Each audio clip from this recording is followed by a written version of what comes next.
Hello and welcome to Ladies Book Club podcast, where English learners fall in love with reading. I'm Lydie Bureau, I'm an English teacher in France and founder of Ladies Book Club, the perfect place for English learners and non-native speakers who want to keep their English sharp while enjoying great literature. Each week on the podcast, we'll get a relaxing dose of English through guided readings and perfect for building fluency in a fun and meaningful way. Ladies Book Club is more than just a book club, it's a global community for learners who want to improve their English by diving into adapted classics and contemporary novels.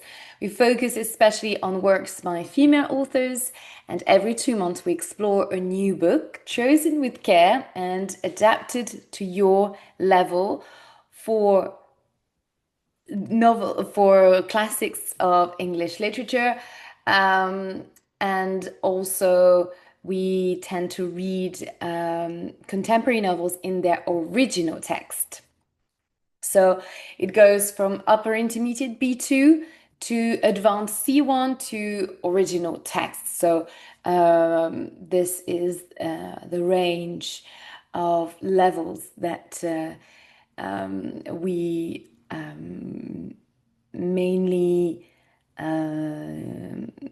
practice here, or not practice, I would say it's not the right term, but I would say this book club is mainly for those type of level of English.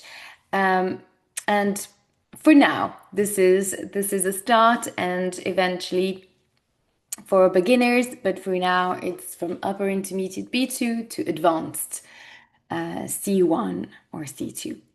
So our current book pick for May and June 2025 is Middlemarch by George Eliot, one of the most powerful novels of the 19th century.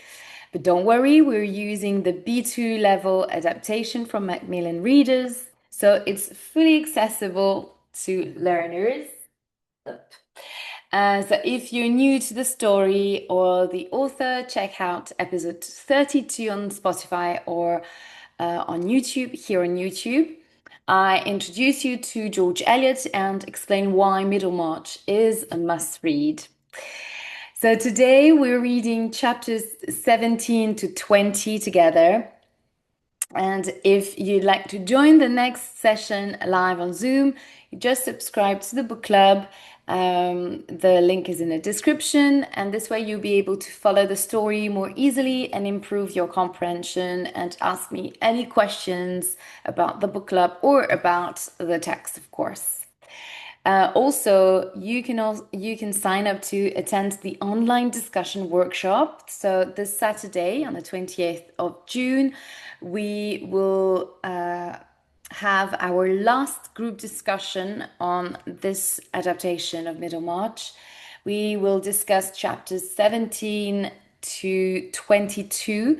So it will be the perfect opportunity for you to speak English, build confidence, and connect with fellow book lovers from around the world. So if you're ready to join us, you just need to click in the link in the on the link, sorry, in the description to subscribe and become part of a supportive, inspiring, and book-loving community that will help you read more, speak more, and enjoy English like never before. So let's get started. As I usually do during my guided reading sessions, I do a quick recap of the chapters read in the previous reading session. So it's been 2 weeks, roughly. Yeah, it's been a full week. Yeah, a week and a half now that we haven't read a new. We haven't done. I haven't done a new guided reading. So it was on 11th of June, and we read chapter 13 to 16. Yes, so up to here. So in chapter 13, It's about marriage problems. So here is a chapter where we start seeing the cracks of the mar in the marriage with between Lydgate and Rosamond. They are in a um, financial difficulties at this point, and Lydgate is trying to find solutions without the help of anyone, but he struggles, and Rosamond is not really helping him and um, actually acts behind his back, and Lydgate doesn't really like that. So first, she told the agent that finally they didn't need to sell their house, and then she called. No, she didn't call. She wrote to Lydgate's uncle to ask for money, and not only she did that without asking or without mentioning it to her husband. But on top of it, when the uncle responded to her letter and addressed it to Lydgate, he didn't like the fact that his wife took or wrote to him or he took it as an insult that Lydgate would ask his wife to write to him to ask for money. And again, that's something that really disappointed Lydgate in Rosamond's character. So that's where their marriage is at that point. Chapter 14, The Last Goodbye, is based on well, the chapter is mainly around Will Ladislaw and Dorothea. He goes back to see her again because he just learned that Casaubon in his will stated that if Dorothea married Will, then she will be disinherited. She would lose all the money that she inherited from him. She would lose the house, and she wouldn't be able to live at Lowick Manor and the rest of the estate, basically. That she would lose everything, all the his money and estate. So he went to see her for a last time, and also to maybe hope for one last time whether or kind of or to gauge whether she could have feelings for him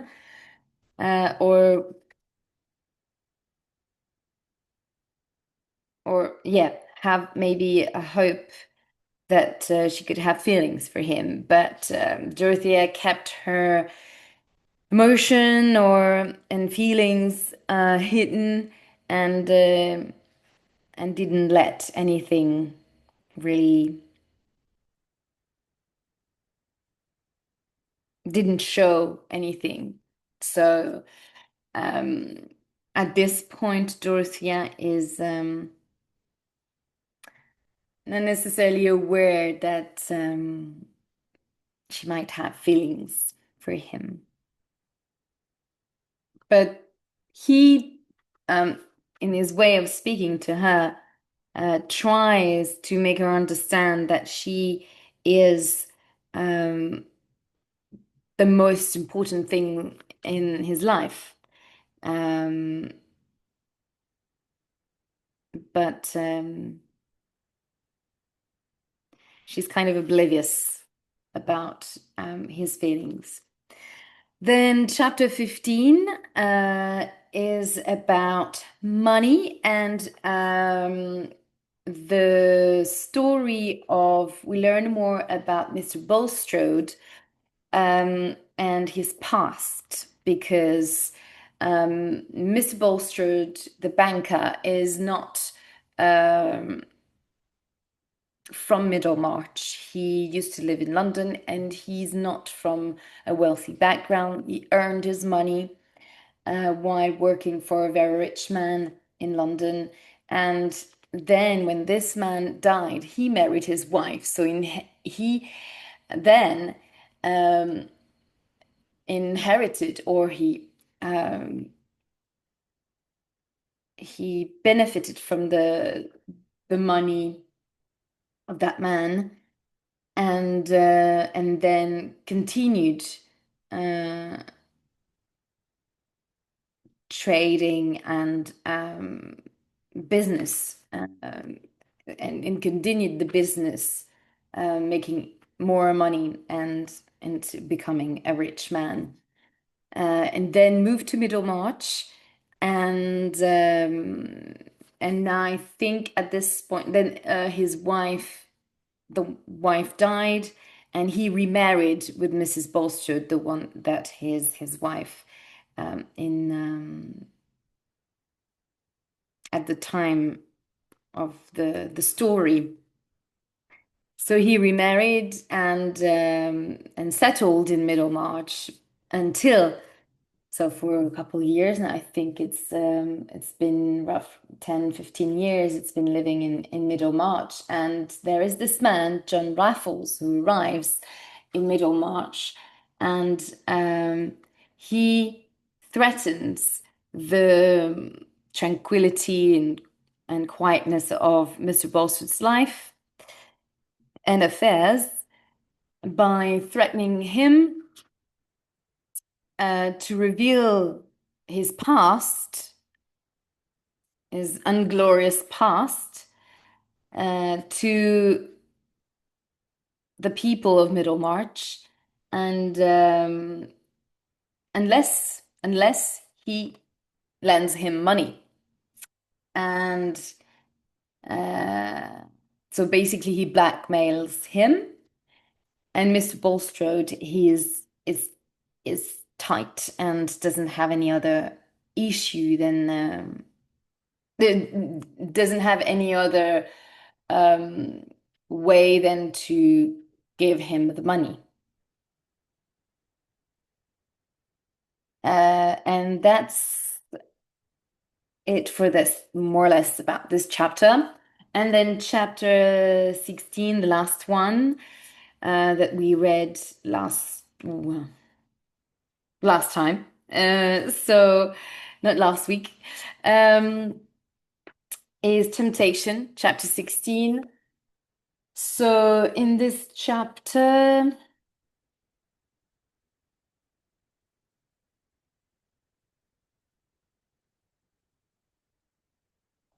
finally, Lydgate is going to seek help uh, towards Mr. Bulstrode, but um, he, he get disappointed because he refused to help him, and instead tells him or advises him that he should become bankrupt, and that he shouldn't have married uh, this woman, well, Rosamond. He should have made a better choice of wife, basically. So blaming Rosamond mainly for the state of his finance, because um because in the end, Lydgate um could not say no to his wife, or could not, uh, in a way, educate his wife about money. Um, Kept on giving her money or buying her things and doing everything and paying for everything that she wanted. Now he realizes that he cannot continue like that. And Rosamond, in at that time, women, especially coming from a wealthy background, from in in terms, well, in relation to Rosie's parents, they always spoiled her because so her father is a manufacturer and he made his money through manufacture, and they are quite wealthy. They don't have a title, but they don't come from a noble background, but they have money. And she never lacked of anything, and had she always got what she wanted. And she thought that marrying Lydgate would make her a rich um, doctor's wife. And that's not exactly what is happening at the moment, because Lydgate is not really interested in becoming a rich doctor and only taking care and not being just the doctor for rich people. He wants to care for poor people, and that doesn't pay. And he works for free at the new hospital, which is not a very wise choice. But he's so much more concerned about his research and discovering how to heal new disease than about money. But now that he is married, he made the choice of marrying Rosamond. Um, he needs to provide for her and all the beautiful things that she buys. And she also likes to host, and that costs money, food and every time you welcome someone to your house, it costs money, of course. So she likes that, and it is difficult for Rosamund to come to terms with the idea of having less servants, spending less money on clothes, and inviting less people in the house. It's too hard for her. So they clash around the money issue, and it's difficult for Rosamond when you've never been educated or taught how to manage money. She has um, no idea of how to manage money.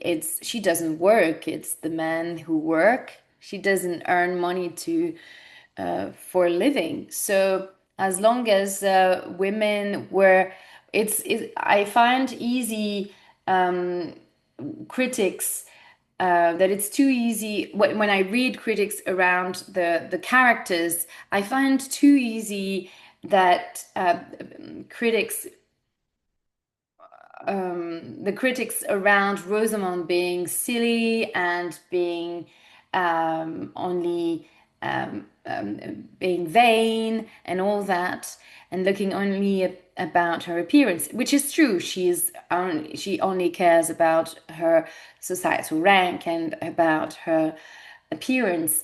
Um, but on the other hand, in terms of the money issue, although she acts behind Lydgate's back, she, in a way, when he starts to explain to her the situation, she tries to find her own way, and she thinks that people would naturally help lend them money. But she's naive, she doesn't know the ways of the world in the end, and because she hasn't been taught. And and she lured herself with her marriage, her expectation around her marriage with Lydgate, and she didn't really want to see the what really um, what Lydgate was passionate about, and the fact that he wasn't necessarily interested in earning money or becoming a rich doctor. So here we can start seeing the disillusionment from Rosamond's side and Lydgate's side um, around their marriage, and it starts questioning, especially Rosamond. She's utterly disappointed by the state of her life. They don't have furniture anymore in the house, and she has now only one servant. So this is not the life she aspired to. So she resents Lydgate a lot, and she wants to move to London. Um, but Lydgate um, disagrees with that because he doesn't want to go to London because, well, they don't have the means to go there, and also it means that it would jeopardize all his work that he's been doing so far, all the research progress that he's been doing um, at the new hospital. Um, so they are at a crossroad here. So let's see how this marriage or the situation is going to unfold. Chapter 17, The Secret is Out. The next afternoon, Bulstrode had another visitor at the bank. It was his farm manager, Caleb Garth. I have just come from Stone Court, Mr. Bulstrode, Garth said slowly. There is nothing wrong with the farm, I hope, Bulstrode replied. No, but I have a man staying in the house from time to time. He told me his name is John Raffles. I have seen him in Middlemarch, too. He is very ill and he needs a doctor, Garth said. Thank you for telling me, Bulstrode said quickly. I shall send a servant to find Dr. Lydgate. Then I shall go to Stone Court myself. Bulstrode stood up, but Garth did not move. Raffles has told me a lot more than his name, the farm manager said. He has told me a great deal about you. He has told me how you made your money. I am sorry, Mr. Bulstrode, but I cannot work for you any longer. You have done too many bad things. Do you believe everything that Raffles has told you? Bulstrode cried. Let me know what he has said to you. Garth shook his head. No, he said. I am sure that Raffles is telling the truth. There is no need to say any more. Then promise me that you will not tell anything of this to anyone else, Bulstrode said. I can promise that, Garth replied. But Raffles has been talking about you to people in Middlemarch too. I'm not the only man to know these stories. Goodbye, Mr. Bulstrode. As soon as Caleb Garth had left, Bulstrode got on his horse and rode quickly to Stonecourt. He was very shocked when he saw Raffles. He looked ill and weak, and he could not speak clearly. Soon afterwards, Lydgate arrived, and he examined Raffles carefully. He is seriously ill, I think. Bulstrode said to the doctor. Not seriously, perhaps, but he needs looking after. Is he a friend of yours? Not a friend. He used to work for me, Bulstrode replied quickly. But I feel sorry for him. I shall stay here and look after him myself. Lydgate was surprised, but he said, Very well. I shall give you my instructions. This man has been drinking a good deal, and his mind is very confused. Try to keep him quiet and warm. He has been asking for brandy, but do not give it to him. Any more alcohol will kill him. I shall come to see him again tomorrow. Then Lydgate bowed and left. Bulstrode is a strange man, Lydgate said to himself as he rode his horse back to Middlemarch. He refuses to help his family, but he is willing to help this stranger from his past. I will have to tell Rosie that her uncle will not lend us the money. I do not know what else I can do now. When Lydgate got home, he found that things had got worse. There was a bailiff in the house who would stay there until the debt were paid. So bailiff, you have here annotated a number 99, so which is really nice with these adaptation when you start reading in English and you have those kind of terms coming up. Bailiff, an official whose job is to take away the possessions of someone who has not paid money they owe. So basically, someone from the law who are taking away the furniture of their house. Rosamond was crying in her bedroom. When Lydgate saw his wife's unhappiness, he began to cry too. Forgive me, Rosie. There is nothing more I can do, he said. Papa will not help us, Rosamond replied. But he says that I can stay with them until all this is over. I shall go tomorrow. Lydgate was suddenly very angry.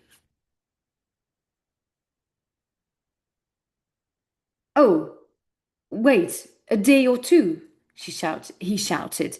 I may fall off my horse and break my neck.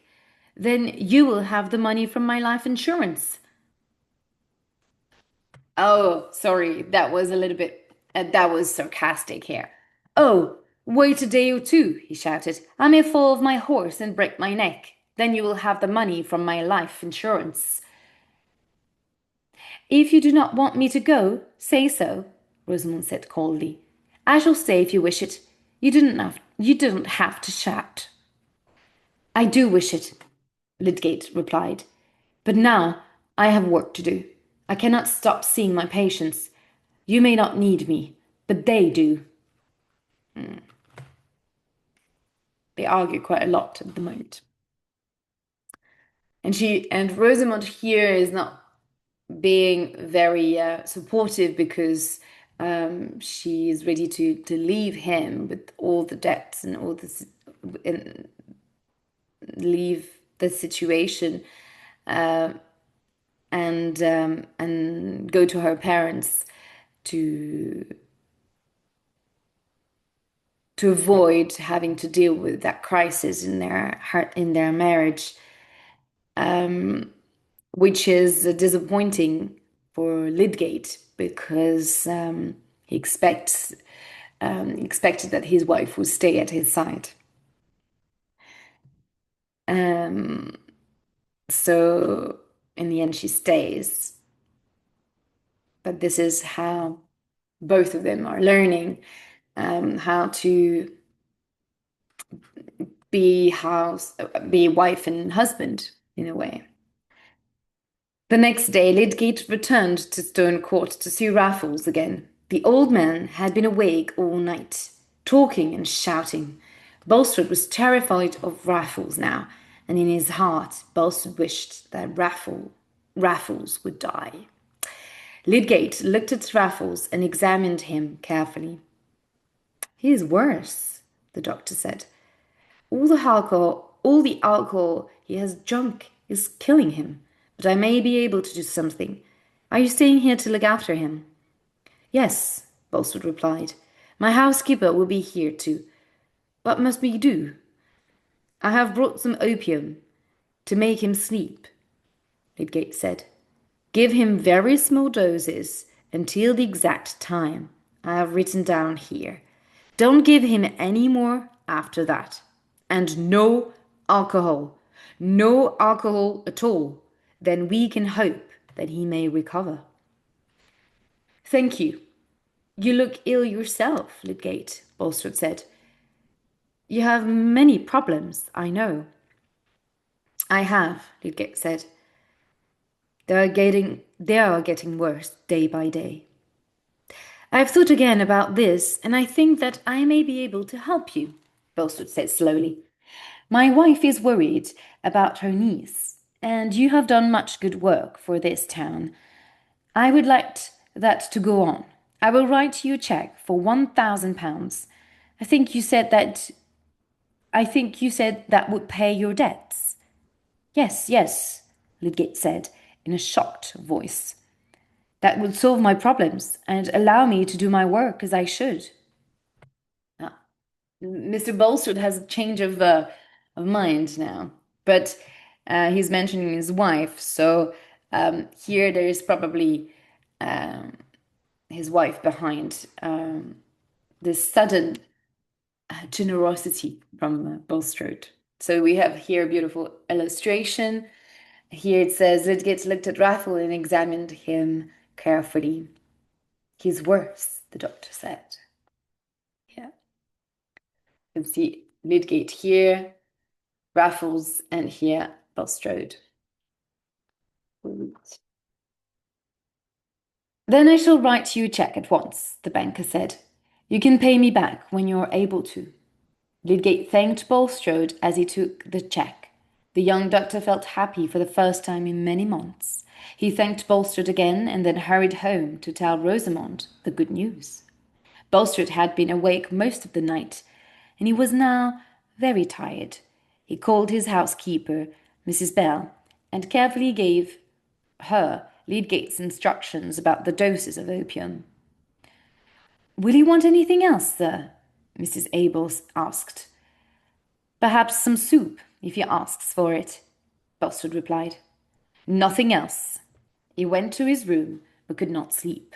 Then he remembered that he had not told Mrs. Abel when to stop giving Raffles the opium. But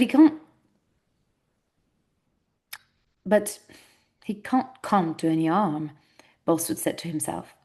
Lydgate did not leave enough opium for that. Some time later, there was a knock on his bedroom door. What is it, Mrs. Abel? Bulstrode said as he saw his housekeeper. The poor man is feeling worse, Mrs. Abel began. He won't eat anything, but he says that he would like a little brandy. When I was nursing my last master, the doctor told me to give him brandy whenever he wanted. Can't I give some to Mr. Raffles, sir? Bulstrode did not reply. I'm sure the brandy won't harm him, sir, Mrs. Abel went on.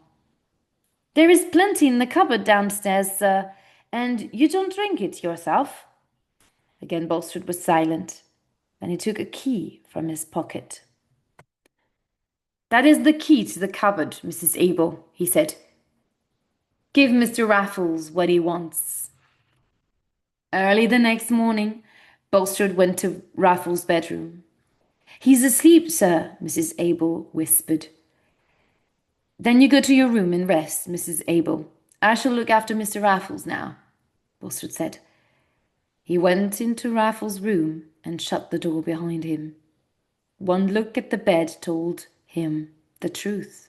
Raffles was alive, but he slept with the sleep that would end in death. The opium was nearly all gone. Bulstrode put it in his pocket. He picked up the half-empty brandy bottle, took it downstairs with him, and locked it in the cupboard. When Lydgate returned later in the morning, Raffles was dead. The doctor was surprised, but he did not ask Bulstrode any questions. Lydgate and Bulstrode rode back into Middlemarch together, in silence. But if the two men were hoping for a better life in the future, they were wrong. Raffles had spoken to too many people in the town, and everyone had heard his stories about Bulstrode. Now everyone began to turn against the banker. Then people started to say that Raffles had died very suddenly, far too suddenly, when he was staying at Stone Court. The gossip had started, and soon it began to grow and grow. No one in Middlemarch had ever liked Bulstrode. He had always thought himself better than other people. Now those people had a chance to make him look very bad indeed. Then someone found out that Bulstrode had lent Lydgate money to pay his debts. Lydgate had been called to Stone Court several times, and yet Raffles had died. So the young doctor's modern ideas did not work after all. Or perhaps the money had been a bribe. Had Lydgate done Bulstrode a favour? People began to gossip about Lydgate too. He had not been born in Middlemarch, and neither had Bulstrode. The people of Middlemarch decided that they did not need strangers to look after their business. A meeting had been planned about public health in the town hall, and this gave Bulstrode's enemies their chance to let the banker know what they thought of him. When the room was full, a man stood up and began to speak.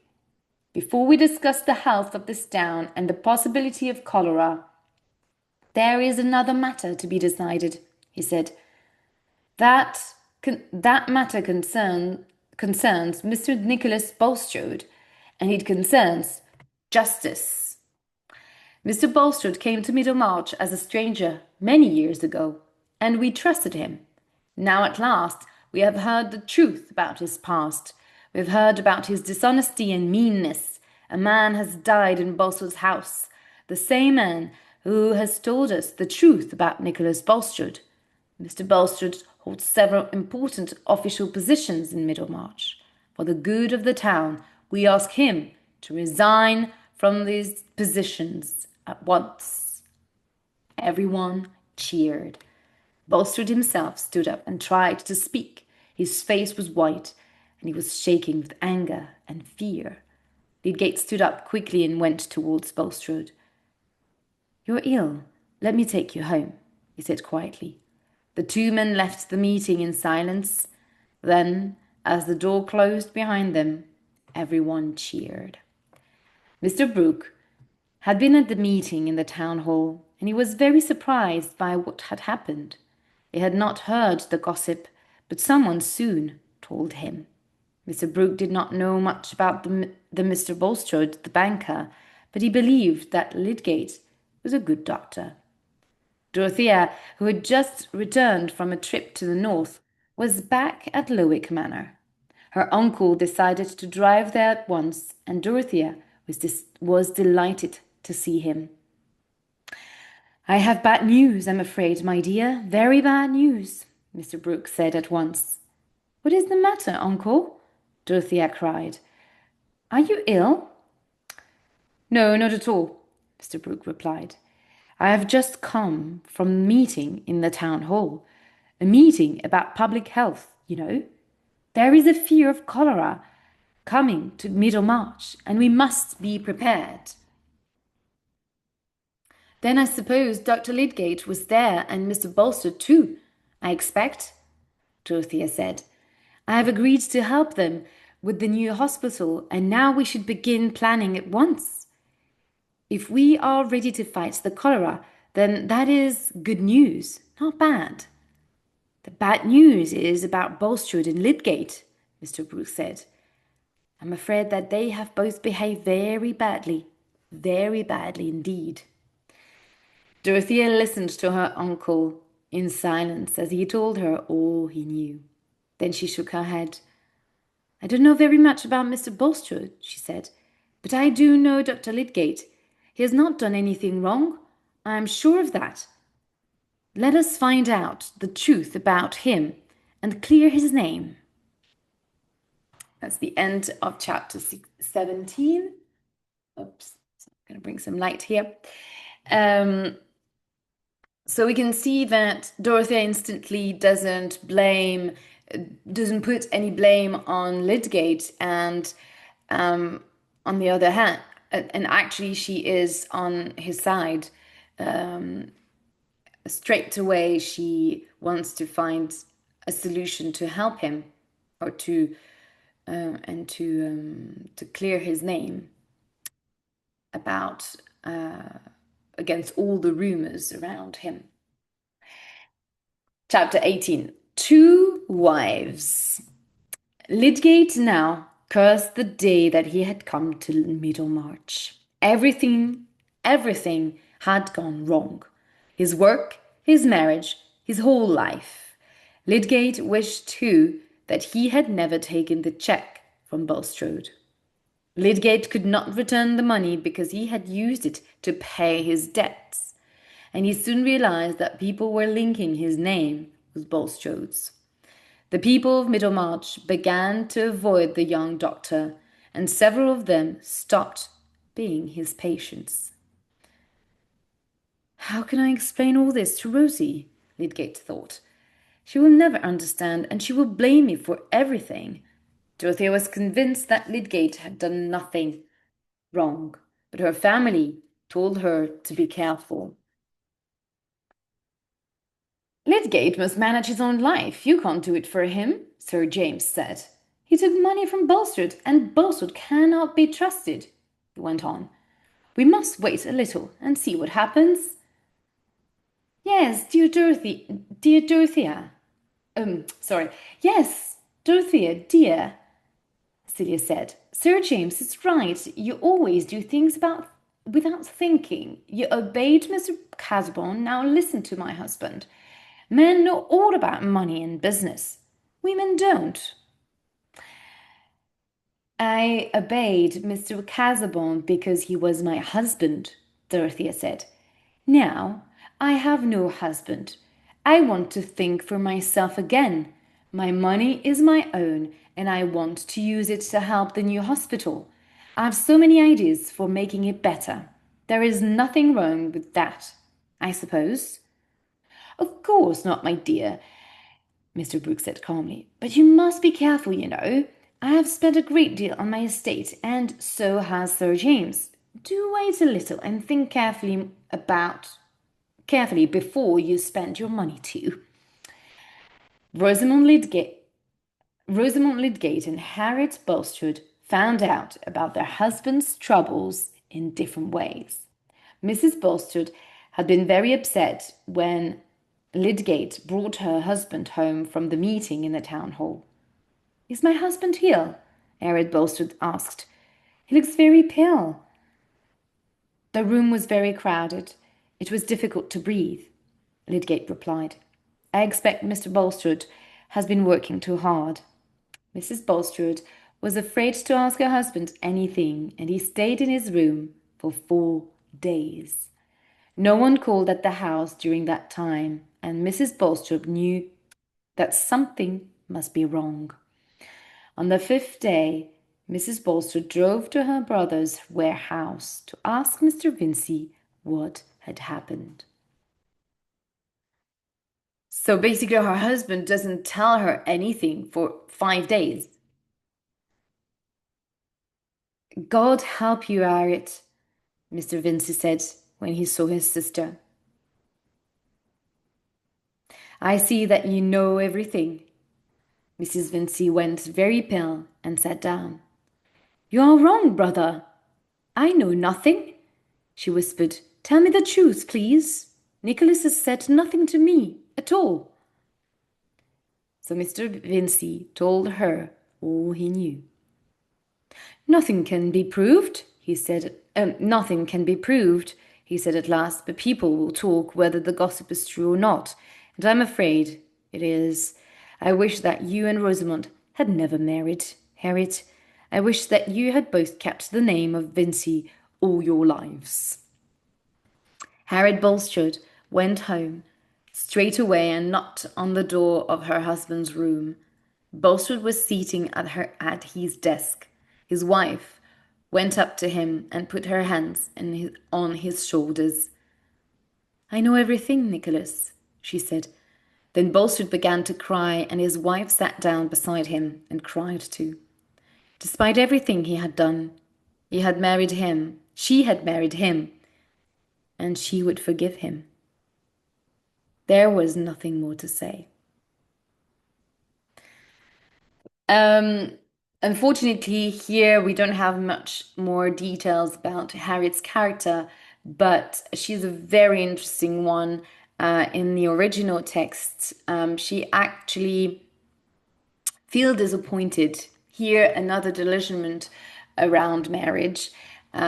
She feels disappointed about her husband, and she is contrary to Rosamond, she's going to take on the responsibility of removing all her jewelries, and she is going to act in a way that would make Mr. Bulstrode understand that she knows, and without them having to discuss about it. But she's going to be very supportive, which is not the case of Rosamond. So you can see two generations here, two generations of women behaving differently. On one hand, Bulstrode is going to bend to her husband mistakes, and she's going to face the music. She's going to face the issue, whereas Rosamond, as we have seen in the previous chapters, she's not very supportive. So let's see here. When all the debt had been paid, Rosamond felt happier for a time, but as Lydgate had thought, she blamed her husband for their problems, and she now hated living in Middlemarch. Will Ladislow left? Why can't I? Rosamond asked herself. I wish that I had married him and not Tertius. I'm sure that Will prefers me to Mrs. Casborn. But now all I have are the letters he writes to us. Tertius and I must go to live in London. Rosamond smiled. Then Will can visit us there and sing and flirt with me, as he did before, she thought.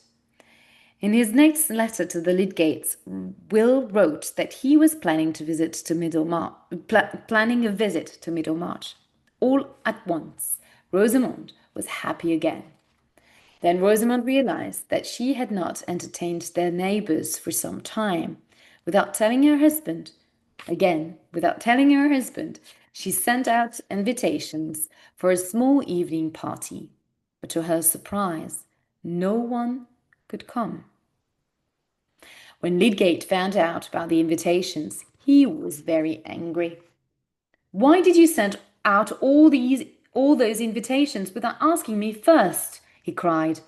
I could have told you that no one would come. Rosamond said nothing. Do you hear me? Lydgate shouted. You're shouting, Tertius. Of course I can hear you, his wife replied, turning her head away. She did not say anything more, but later that day she called on her parents. Mr. and Mrs. Vincy were sitting together, and when Mr. Vincy saw his daughter, he shook his head and sighed. Is there anything the matter, Papa? Rosamond asked quickly. Oh, my dear, Mrs. Vincy said, haven't you heard about your Uncle Bulstrode? Debt was bad enough, but this will be worse. What do you mean? Rosamond said. So her father told her everything. I think that Lydgate must leave the town, he said at last. He may not have done wrong, but everyone here is against him now.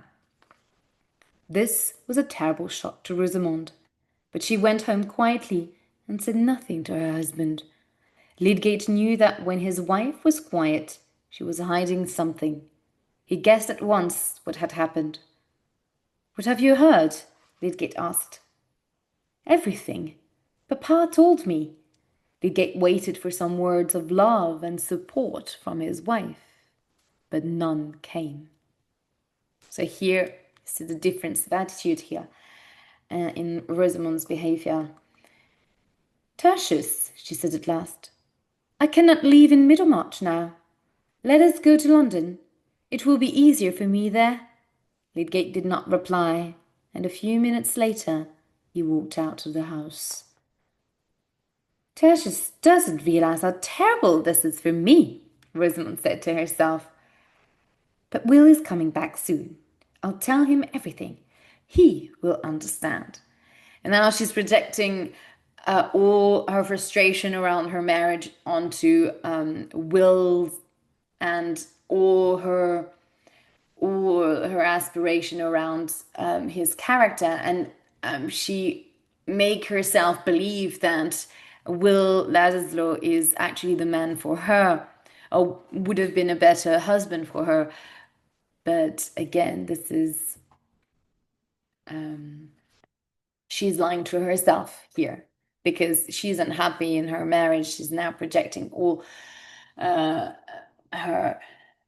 her ideals, or ideal life, or a better life onto Will's character, and believe that he would make her happy, but she's um, she's luring herself, or lying to herself in a way. Okay, chapter 19 now. Dorothea makes some decisions. Uh, yes, so two more chapters.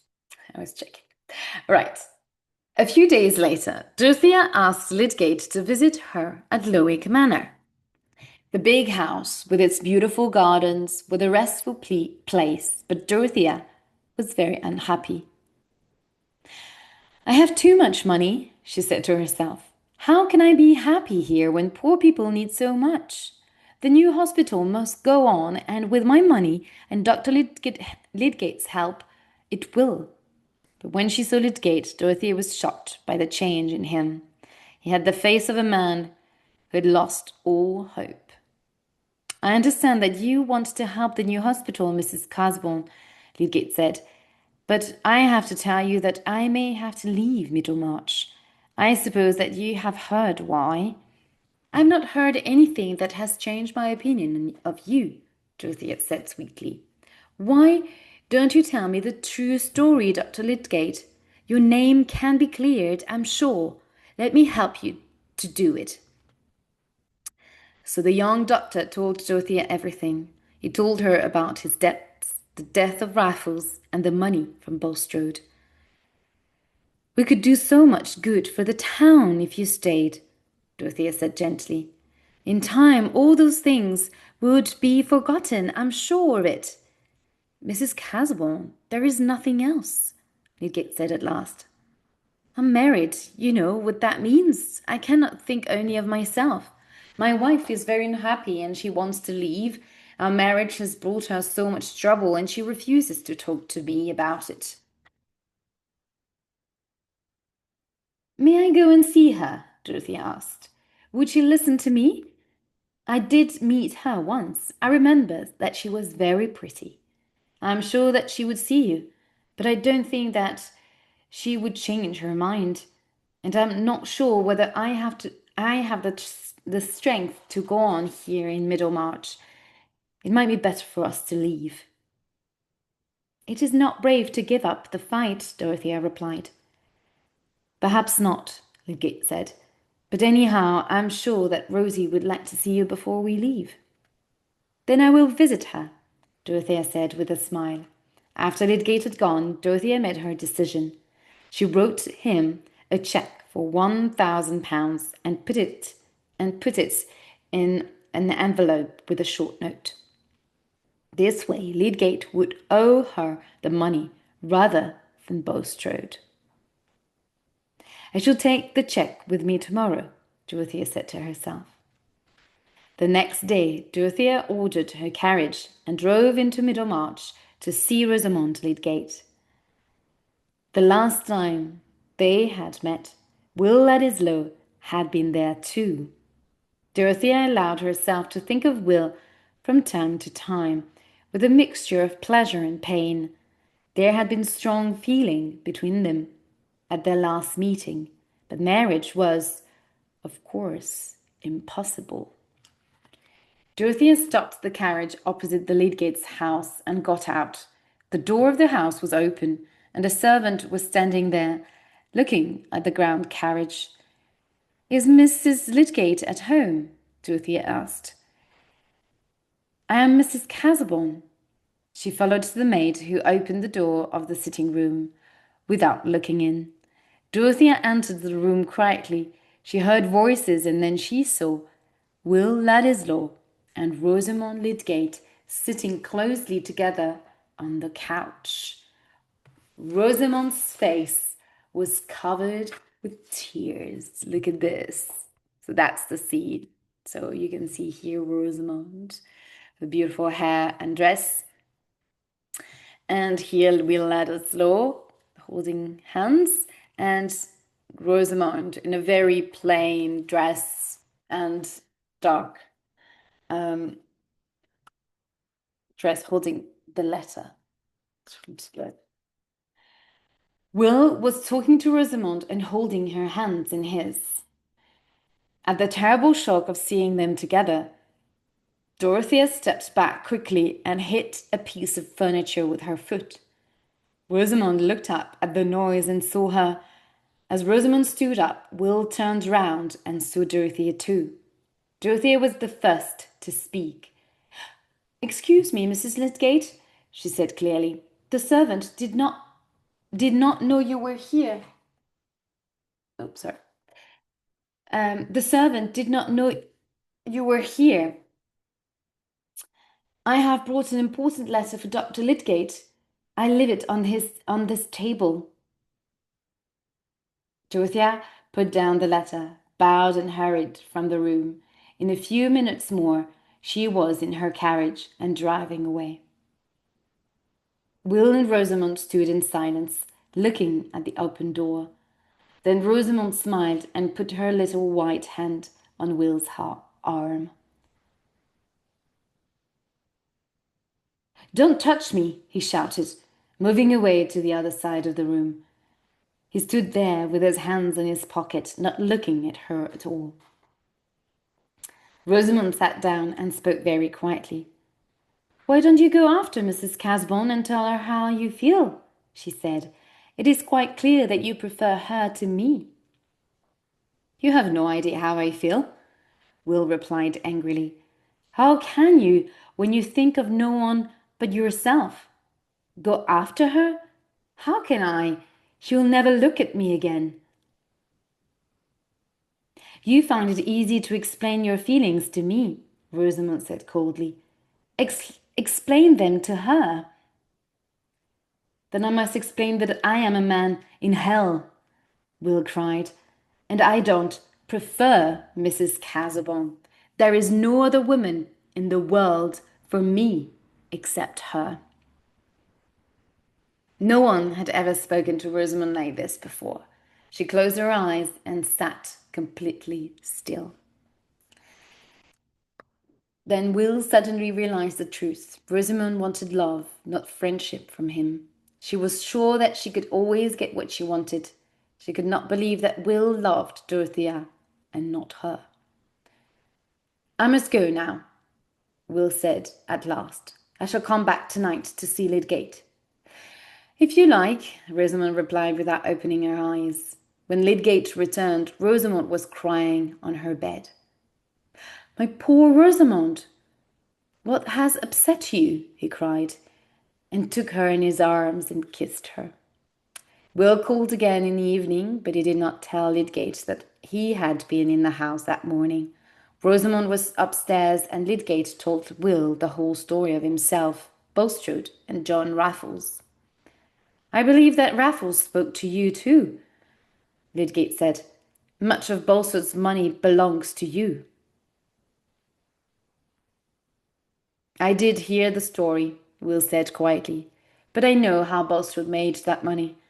It was done in a shameful way, and it would be shameful of me, Sarah Dunkirk's son, and it would be shameful of me, Sarah Dunkirk's son, to try to claim it. It was done in a shameful way, and it would be shameful of me, Sarah Dunkirk's son, to try to claim it. I would rather stay poor all my life. Please, let us not speak of it again. Then Will bowed to his friend and left the house quickly. He did not want to tell Lydgate that Bulstrode had offered him money, and that he had refused it. Lydgate had accepted a loan from the banker, and Will did not wish his friend to blame himself for doing so. Lydgate is in debt, and I am not, Will said to himself when he was alone. Of course I need money, but I must make it for myself if I can. Dorothea's family will never see me as her equal. Never, never. Tertius Lydgate and Will Ladislaw were both young men, but neither of them could think of the future with any hope of happiness. Dorothea spent the rest of the day at Freshitt Hall. When she returned home in the evening, she was very tired, telling her maid that she wanted to be alone. Dorothea went to her bedroom and locked the door. At last she began to cry. Oh, I did love him, she whispered. How I loved him! I thought that he was worthy of my love, and I trusted him. What did I know of love before I met Will Ladislaw? He came into my dark world like a bright light and awoke me from my sleep, half-life. And awoke me from my sleeping half-life. He made me feel more deeply than I had ever felt before. And then he deceived me. He knew that I had no experience of love, and he made me believe his lies. I hate him for that now. I hate and despise him. Why did he say those things to me when he loved Rosamond Lydgate? I have seen them together now, and I know that is true. She is false to her marriage, and Will is false to me. At last Dorothea cried herself to sleep, but when she woke up, some hours later, her thoughts were clearer. I must not think only of myself, she said. There are 3 other people whose lives may be saved too. What is the right thing for me to do? How can I put things right for them? I must do what is right. I must. Dorothea sighed. I must forget Will now and try to help Rosamond. She said it out loud. I will go to Middlemarch tomorrow and speak to her again. Perhaps I can help to save her marriage. That's the end of chapter 19. So here again, Dorothea being so generous and selfless, always ready to help other people before herself. Very altruist character. True conversation, and this is the last chapter for today. Quite like that passage of the book.